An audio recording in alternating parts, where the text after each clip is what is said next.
ساڵەکان تێدەپەڕن و تەمەنیان هەڵدەکشێت، بەڵام برینی کارەساتی ئەنفال لە دڵ و دەرونی کەسوکار و بەجێماوانی ئەنفال هەمیشە زیندووە و جگا لە خۆیان هیچ کەسێک نەیتوانیوە هاوبەشی ڕاستەقینەی ئازارەکانیان بێت. من بۆ خۆم لەوێ بێم هەموو کارەساتەکانم زۆربەیم لە بیرە.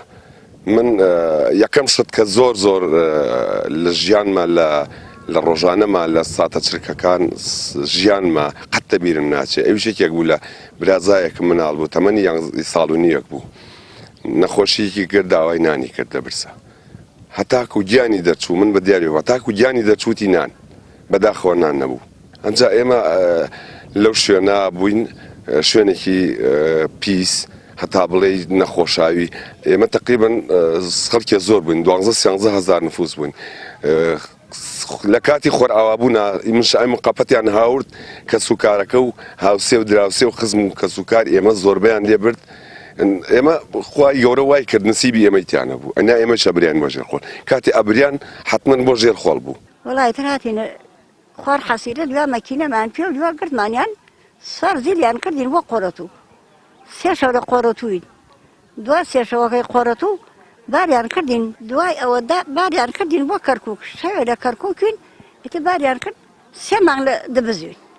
دوای 3 مانگەکەی دەبز بردمانیان 3 مانگونی و لە نورە سەلمانوین، لە نورە سەلمان بەردوین هاتین لەو هەردەو هینە بیمان لای جوامێراغا لەوێ بیمان چەند ڕۆژەوراکەمە ناو مەرجە بیمان تر هاتینەوە وتیان لە 2 زۆ هین مستەشارەکان وەرەقەیان بۆتان کردا هاتینە مان جادەی قوڕیچایی ئینجا بریانە تکری 2 ڕۆژەورە بیمان باوکم براگەنجەکانم لێ خۆیان بیوتی هەتا بەیانیوە کێبڵدایان لیان هەن زرێیان هات ئەتر پیر وەجیا و ژنەکان وەجیا گەنجەکان وەجیا و پیرەکان وەجیا کشمانێمە ئەنفالکردیان بۆ هین بۆ نوگرە سەلمان ئەتر لەوەرە بیمان وڵاتە نام چەندێ 6 مانگ نام چەندێ لەوەرە بیمان ئەتر لەوەرە برسێتی و تینێتی و ئاو ژەنگایانە دا پێمان و سەمنەی بخۆین و هەلە برسیان مردین لەوراگا.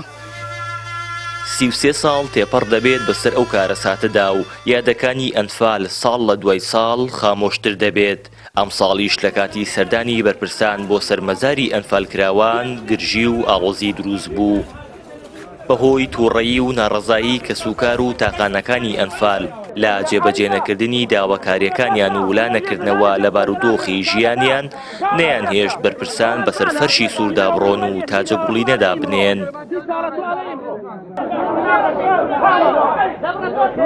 ئەنفال هەموو بێڕێزیەکرێ بەرامبەری ڕۆژانە، بەڵام تاقان لەناو ئەنفالیشا چۆن بڵێ کاکڵەی شەهید و ئەنفال تاقانەکانن لەبەرەوەی هەموو کەسیان داناوە لە وڵاتە، بەڵام لە باتی ئەوەی ڕێزیان لێ بگرن ڕۆژانەیمە بێڕێزیەکرێ بەرامبەرمان. ئێمە ئەبووە ئێمە ئیسا ئێشمان ئەو ئازارمان ئەوە نەبووە ماوتایە یاسامان بۆ دەرکەن سیستەممان وابووێ یا بە تاقانەکانی ئەنفال ئیمتیازی بووە مناڵەکانیان یا ڕێزیان لێ بگیرێ یا ئەحترامیان بگیرێ. ئەبووە ئێمە هەموو شتێک ئەمانەمان بووە ئێمە باسی شتی ترمان کردایە، بەڵام ئێمە حەساوکە ئیسا لە سفرەوە دەست پێکەین، هەر لە سفریشە دەستمان ئیسا لە سفرین.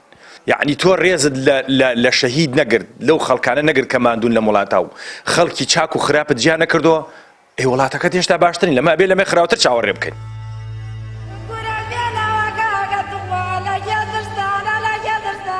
پرۆسەی ئەنفالی گەرمیانیەکان زۆرترین قوربانی بەراورد بە هەر حەوت قۆناغەکەی تری ئەنفال لێکەوتوتەوە و بەپێی چەند سەرچاوەیەک زیاتر لە 7,000 کەس لەم قۆناغەدا کۆمەڵکوش کراون و زیاتر لە 45,000 خێزان ئاوارە و بێسەر و شوێن بوون و نزیکەی 900 گوند و 6 ناوەندی ناحیە لەگەڵ خاکدا یەکسان کران. هیچ لایەنێکیش تا ئێستا نەیتوانیوە کۆی زیانە یانی و مادیەکان بە شێوەیەکی ورد بنووسێتەوە و نزیکە لەوەی کارەساتی ئەنفال وردە وردە لە بیری تاکی کورد کاڵ ببێتەوە.